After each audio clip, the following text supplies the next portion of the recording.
Probably one of my really early jobs, because I used to live in Vancouver. I couldn't get any work experience in the UK, so I moved to Canada, as you do. But they've got a really healthy film industry over there. It's not a major film, and no one's probably ever seen it, but it was for Scary Movie 4. I made a 4-foot pile of gelatin ears that Mike Tyson was supposed to have been biting off and throwing on this pile. And that was one of my first jobs. And like I said, no one's probably ever seen it. But looking back over all the projects I've worked on, that was probably one of my favourites. If I was in the fridge, would you open the door? If I was the grass, would you mow your lawn? If I was your body, would you still wear clothes? If I was a booger, would you blow your nose? When did you first decide to start doing this venture? I had the idea about 3 years ago, and then I was sort of developing the techniques and working out the best way to mould and cast. And then I took the leap in early November. So yeah, we've been going November, December, January. Yeah, 3 months now. Yeah. So which is your favourite piece so far? I think so far the zebra.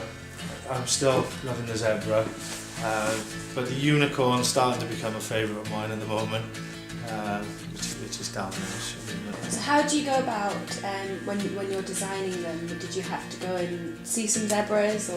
We've done it all from photo reference at the moment, but yeah, there's a few types of zebra out there, so one's sort of more donkey-like and one's more horse-like, and we've kind of gone in the middle really. Yeah. Every photo you see at different angles, and it's hard to see the definition on photos because of all the stripes, so you don't get a flat colour that you can take reference from. So a lot of it is kind of guesswork, but I think we've done all right. Yeah. I'm sure not that many people have one to compare. And well, we did an art sand market in Bath, and a lady came up who actually had a pet zebra and was picking up all the points I've done wrong on the sculpt. But yeah, like you said, there's not many people like that about. She had a pet zebra in Bath. Pet zebra in Bath, yeah. I meet this lady. Well, what are people's reactions usually when they first see them? The kids love them. So we've got that's our little market stall there, and we have them hung on the walls, and the kids come up to them and stroke them. A lot of people, we have to really describe to them that they're not real and they're animal-friendly taxidermy as opposed to an animal being harmed.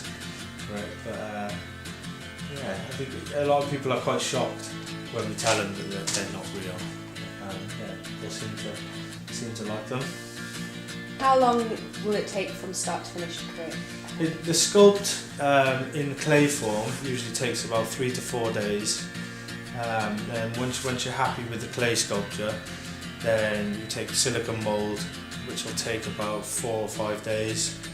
Then once you've got the mould and you've cleaned up the mould, you can cast out in a reinforced plaster in about 3 hours, and then your paint job and add in the fur probably will take you the rest of the day. So yeah, probably about a day, 2 days to actually get one out finished. But it didn't quite work. It's a bit more like a tin, isn't it? Yeah, and this is one I've sculpted and moulded. But it was trying to replicate nature, and in the deer they've obviously got a big skull that these are part of. But when you're trying to get a fixing of big antlers into a sculpt, they're so wobbly, and so I had to use the smaller ones in the end. That's the thing with the moose, the antlers are so big, there'd have to be quite a good bit of engineering inside the antlers and the skull just to make it all work, really. So they fall off and snap and hurt someone in their home. So do you post them out, do you? Well, that's the plan. Yeah, that's the plan. Not yet, quite Not yet. Yeah, we've got an Etsy site, Broken Hare on Etsy.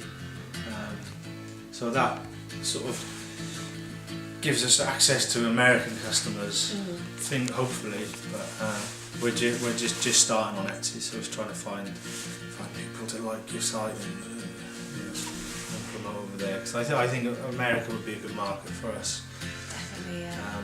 Because I've been over there quite a few times into Montana and stuff like that, and most bars and shops are full of real taxidermy. So I think if you could offer, the taxidermy look without the negative points of taxidermy, then I think that could be really good. If you got a request for, if someone said, can you come and do my face, would you do it? Definitely. That's something we would love to do, is sort of do human taxidermy rather than animal taxidermy, so we could have portraits of people hanging on a plaque on the wall. That would be cool. Instead of a family picture. Yeah, instead of a family picture, you could have a 3D sculpt of your family on the wall. That'd be different. Anyway, yeah. Scare away a few neighbours. Yeah. Carpet, would you wipe your feet? In time to save me from mud off the street. If you like me, if you love me, would you get down on your knees and scrub me? I'm a little grubby from just being around. I'm a little